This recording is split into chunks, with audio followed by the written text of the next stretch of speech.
Hi guys, I'm Emma with Servicescape and welcome back to Academics Illustrated, a channel where I doodle in my sketchbook and talk about all things academic. Today we're going to talk about procrastination and how to avoid it. No matter what the project, academic, creative writing, or art, it can be really hard to manage your time or maintain your focus well enough to ensure that the project isn't late, doesn't go unfinished, or it isn't painful to complete in general. Our brains always want that little bit of serotonin, and they will get it at any cost, even if it means pushing our work aside. I mean, let's be honest here. Chances are that if you're watching this video, you're probably procrastinating. Just saying. But there are a few methods that you can use to combat procrastination. How well they work, though, really depends on your individual needs. So before making any lists or drawing out timelines or anything like that, think about exactly how long it takes you to do something within the project you're working on.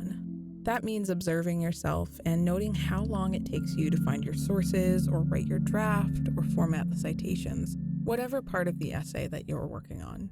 You can either actually time yourself to see how long it takes you to write a certain number of words or just estimate. For instance, you might know that citations take you forever to gather and format, but writing the draft is easier for you or requires less time.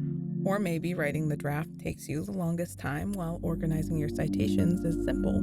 Figuring out how long it takes you to complete the various parts of your project will help you understand the rate at which you are able to work comfortably, and it gives you a sense of direction when planning your schedule. Now, when you plan out your timeline, you can look at each phase of the project, doing research at the library or online, taking notes and sources, outlining, rough drafting, editing, organizing your citations, and give yourself a more accurate window of time to complete each task. For instance, if you're spending too much or too little time in one area, you can shift that time to another area. This approach is great because it allows you to change your schedule to work in your favor. Let's say you have a week to write a 1,500-word essay. If you know that you can comfortably write 300 words a day, then it will take about 3 days total to write. This leaves you with 4 days to divide among research, notes, proofreading, and citations. And this is all well and good, but actually executing your plan might be part of your procrastination problem. One thing that I've struggled with in the past are distractions, and keeping focus is really hard when the allure of social media is calling to me. So if this is a problem for you too, one thing that I will do is put physical distance between myself and my phone to help combat it. But it's also valuable to note that you don't have to cut yourself off entirely from entertainment in order to make progress.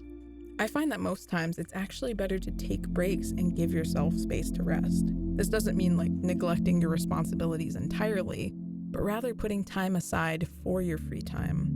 There's a time management method called the Pomodoro Technique, where you pick a task and you set a 25-minute timer, work on the task until your timer goes off, and then you take a 5-minute break.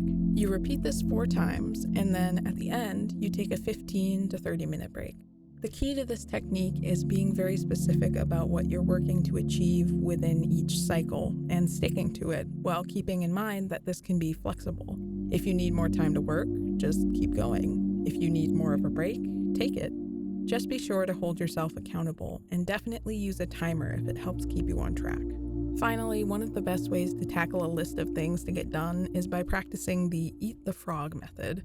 Mark Twain is credited with giving the following piece of advice. If it's your job to eat a frog, it's best to do it first thing in the morning.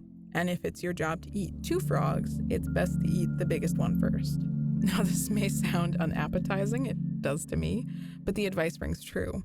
If you have multiple tasks to do the worst one first. That way, by the time you get to the second one, it won't feel as intimidating.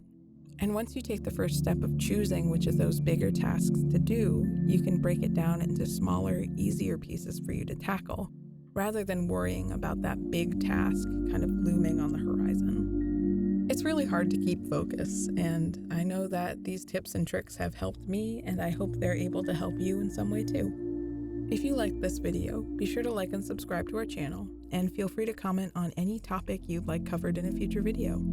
Thank you for watching.